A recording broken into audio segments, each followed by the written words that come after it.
Good morning. Welcome to Thriving Talks. Anthony. Today we're having an essential conversation. For those that are new to the channel, we make mental health conversations and content that's going to be beneficial to your personal development in addition to your well-being.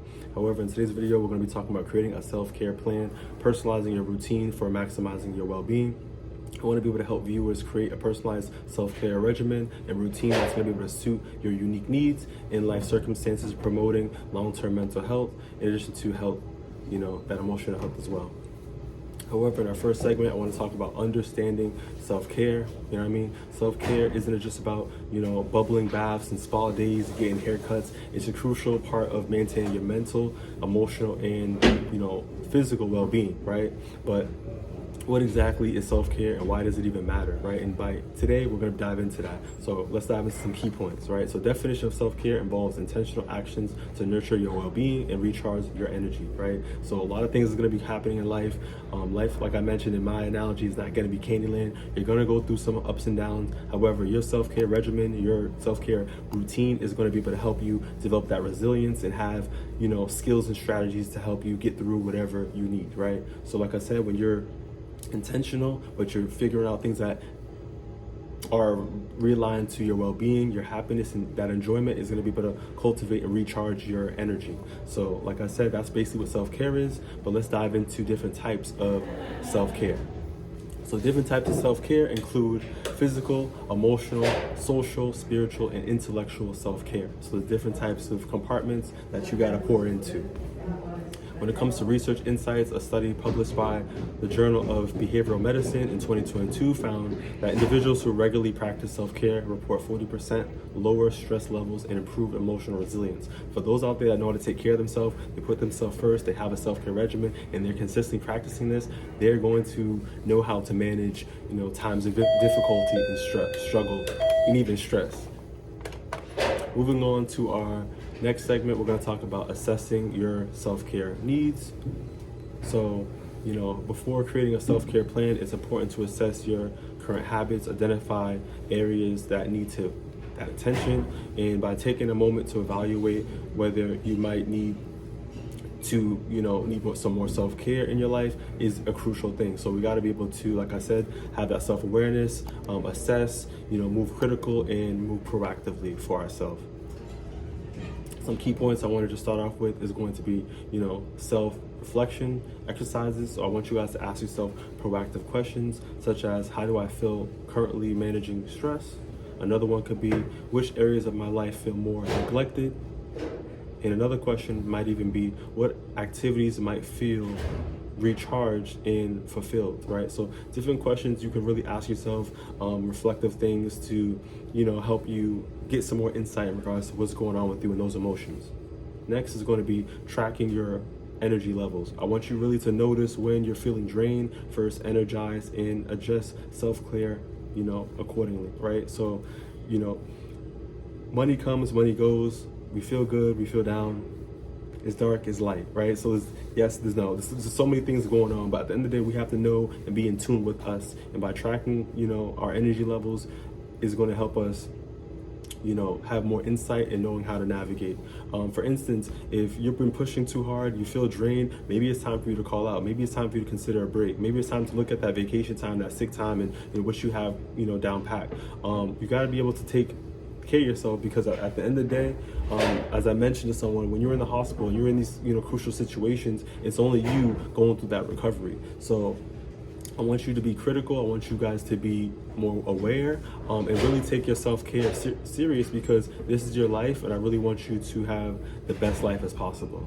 But moving forward, in regards to tracking your energy levels, I want us to talk about some research insights from a 2021 study from the Psychological Science found that individuals who align self-care activities with their personal needs experience greater long-term benefits in well-being and productivity. So find things of your interest, things that are aligned to your self-care and your own interests is going to help you have long-term benefits, because it's in alignment to you, it's accustomed to you, and overall your well-being and your productivity will be impacted positively. Moving to our next segment, let's dive into building your personalized self-care plan. So now that we have an understanding of what self-care is, our needs, let's build a customized, self-care plan that fits your style and your schedule. So key point, we want to start off with set realistic goals, be real, be authentic. Let's just, be intentional, right? So set and start small, be gradual, incorporating, your self-care into your routine, and things will happen, right? But I want us to make it more manageable, right? Don't make it too overwhelming to the point where we're just doing too much and we just won't even take that step. Start small, be realistic, and move proactively. The next key point is going to be make it enjoyable, right? So choose activities that bring joy and relaxation. It's not just about what other people recommend, but really finding, what suits us and what things that we truly enjoy. It's our life, you feel me? So examples of self-care activities, such as that physical, which is going to be that exercise, healthy meals, and getting good sleep habits is going to be crucial. The emotional component could be journaling, therapy, practicing gratitude. Social component could be connecting with others, loved ones, even setting those boundaries. Healthy boundaries is going to be good. No means no. Standing on your principles to be able to, cultivate your own self-care, your needs, right?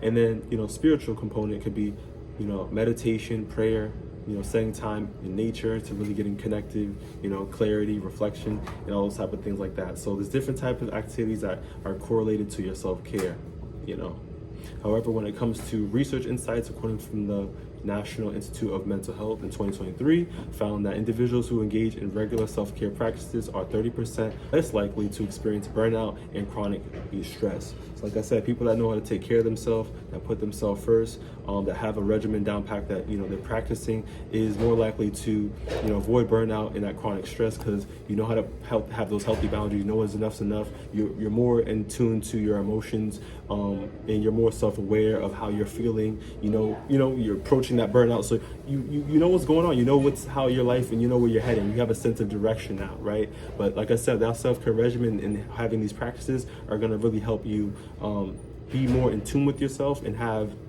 that resilience, protection. Moving to the next segment, I want to talk about overcoming common self-care barriers.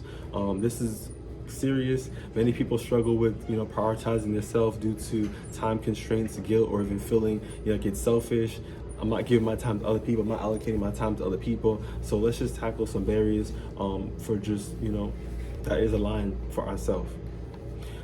So key point number one is going to be time management. So schedule self-care like any other important tasks. Prioritize yourself, prioritize this is important for you, right? But time management is big for all. Many people struggle with this, but we got to make sure that we're treating this like it's any other important task and we're taking it serious.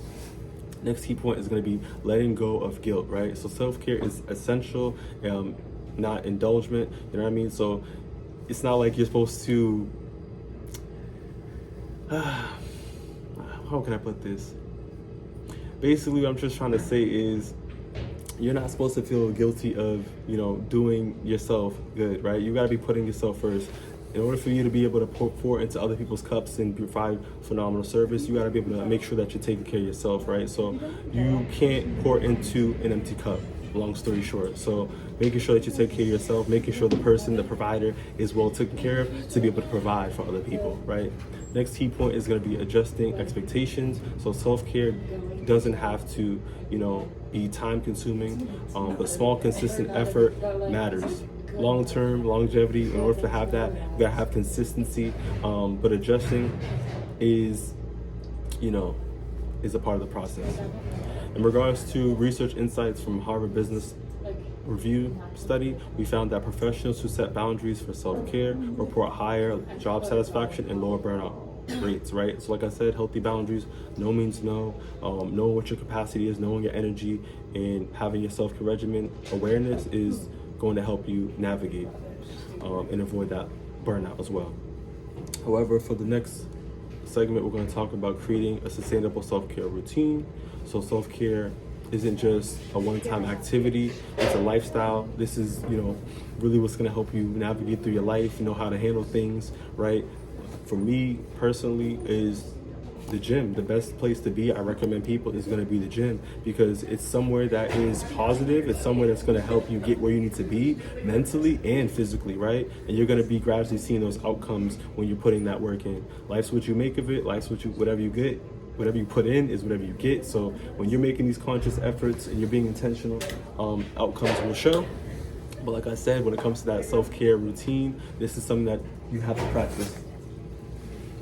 However, let's talk about key points. Let's dive into that, right? So number one is going to be track your progress, right? So keep a self-care journal and know what works and what doesn't work, right? So that's going to be able to keep you accountable. You're writing things down, and having that awareness is essential.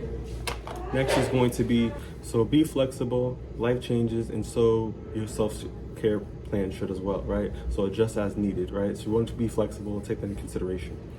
Next key point is going to be stay accountable. Share your goals with a friend or join a self-care challenge.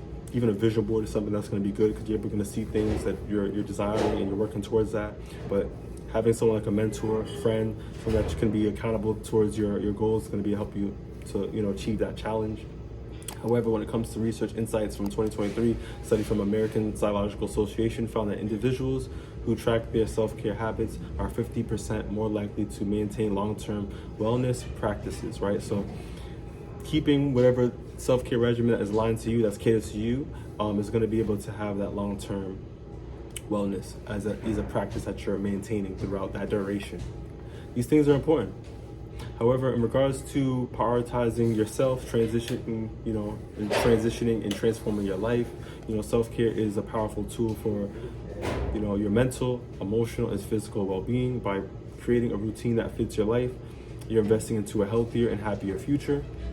If you found that this video was beneficial to you, please give a thumbs up, share, and for more intentional content, please stay tuned. Take it easy.